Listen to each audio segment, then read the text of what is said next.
Do it again.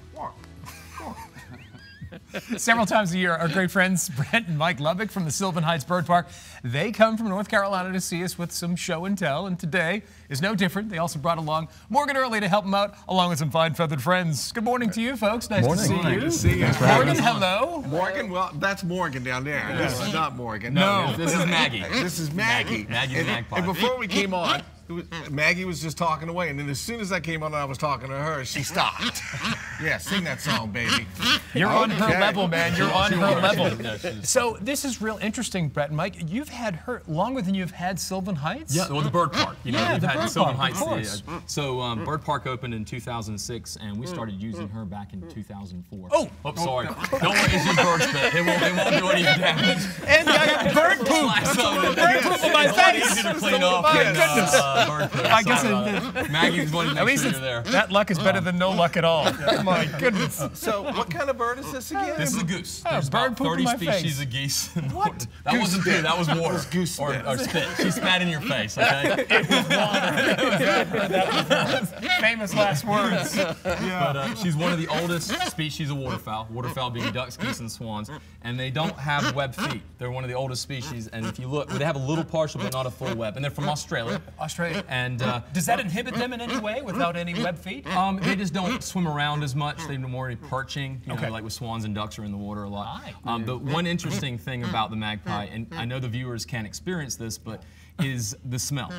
We're going to get into smells later. I thought that was Bill's cologne. This one I don't consider a bad smell. No, like the other one we're going to talk about bad smells, but it's sort of like it's a musk. A musk. And I don't know if the vulture smell is overpowering all smells today, but It is. Yeah, it's Can I a ask musky about smell. the coloring of this bird? I know a lot of birds have colors for a reason. Black and white doesn't seem like it'd be very protective. I'll let you Well, funnily enough, it is where they are in Australia, but they do a lot of perching in trees, and they don't really have that many predators there. So, like there's a swan in Australia who's completely black, and these guys, and you see why they're called magpies because of the white and black on them. But Are they endangered? Are they no, protected? they're much up in northern Australia. There's quite a number of them. But well, the thing about them, they're very unique. Again, other That's the vulture waterfowl you're smelling. because That is the vulture? That's the vulture. the male might have two females, and they build a nest, and they all take care of the eggs and the babies. And they'll feed them on the nest for 2 days. Waterfowl don't do this normally. They take them off into the water. All right, so what else do we have? All right. So that wasn't the stinky one, Brett? No, That was not the stinky one. Wow, that was a long distance funk that's coming over here. Hey, that band is coming up next Wednesday. Long distance funk. Funk. All right, She's doesn't going wanna to come out of the get a cage. cockatoo. Let's see Obviously here. insulted It's by the what I cockatoo? said. Yeah, it's a cockatoo coming. Maybe. No, she's Morgan's coming. gonna There we go. come. Now, Morgan, come here. Hey, There good you go. looking. Wow. And what is this bird's name? This is a lesser sulfur-crested cockatoo, and they're native to the island of Sulawesi in Indonesia. Yeah. And I don't know if you can hear him, but he's talking to you. He's saying hello. They're not as good at talkers as like your macaws or your parrots, but they do talk. But it's just not as. The showing off right here with the plume. Oh, that's just him. He's this is a new area. He's a little nervous, so he's kind of like putting his plume up, like like he's in charge and he's Type he's A ready to take you on personality? if he needs to. Yeah. Oh, great. Good. I'm glad that she's over there. How old is this beautiful bird? He's probably around 10 years old. About 10? Yeah. And it's a male. Yes, he's a male. Yes. Yeah. And little dance there for the camera. Oh, Hello. He will hurt you. He's fine. Yeah. So when we walked out here, I said, Greg, you normally sit next to the birds. Right. Exactly. So now we know never why. happened with Greg. I guess you guys have more. That animal magnetism. Yeah. What is the life expectancy on these birds? In captivity, they can live to be as old as 70. 7070. Yes. Outlive most Yeah. others. Wow. In the wild, they are critically endangered because they're taken out of the wild a lot for the pet trade, and people don't understand the commitment that they're making. Because this is like having a 3-year-old child for 70 years.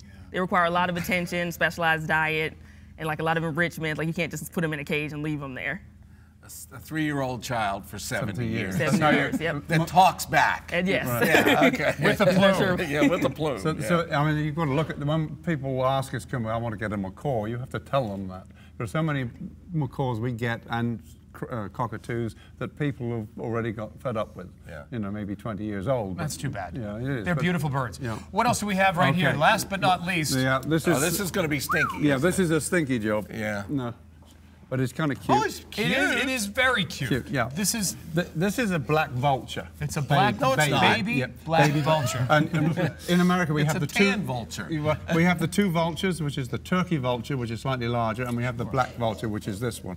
And they stay fluffy like this until all their feathers grow out, and the fluff sort of stays on the end of the feathers and it falls off. But he'll be fluffy for almost 6 months. I'm going to ask. I mean, you know, why does it stink to the high heavens? I mean, Well, this bird smells. Well, it's just it's their diet? digestive system.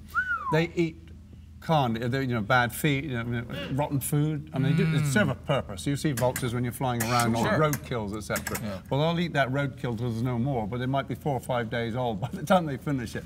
and But they love it. It's a delicacy for them, isn't it? Well, yeah, probably. I don't know about a delicacy, but that's their food. Well, they look like they're enjoying it when it's sitting by the side of the road. So it's basically bad breath? No. Yes, It's coming yes through and the no. pores? Yes and no, yeah. But at this age, they're kind of cute. But Kinda They're very cute. I mean, it's very soft. It's very. It really you can is. feel it, yeah, very soft.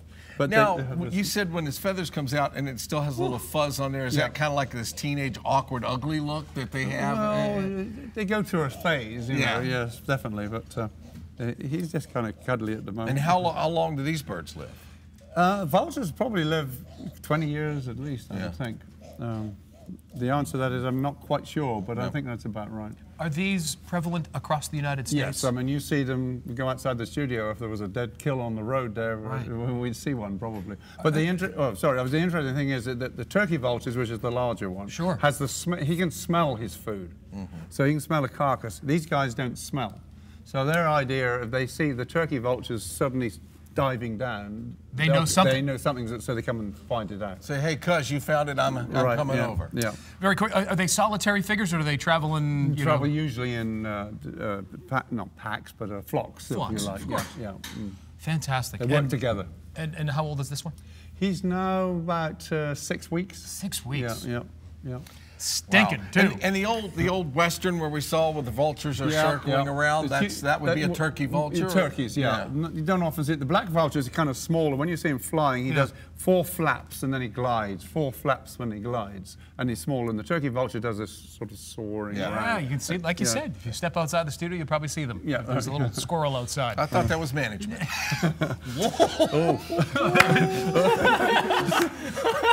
It was nice working with you, Bill. Okay, good. Pleasure. We always love you. Okay, Sylvan Heights Bird Park is hosting several events in June. Here's the general manager in studio already, including Birds and Brews. How about that? Saturday, June 24th from 6 to 8:30. All right, the park is located 500 Sylvan Heights Parkway in Scotland Neck, North Carolina. We'll post a link on our website later today, WTVR.com.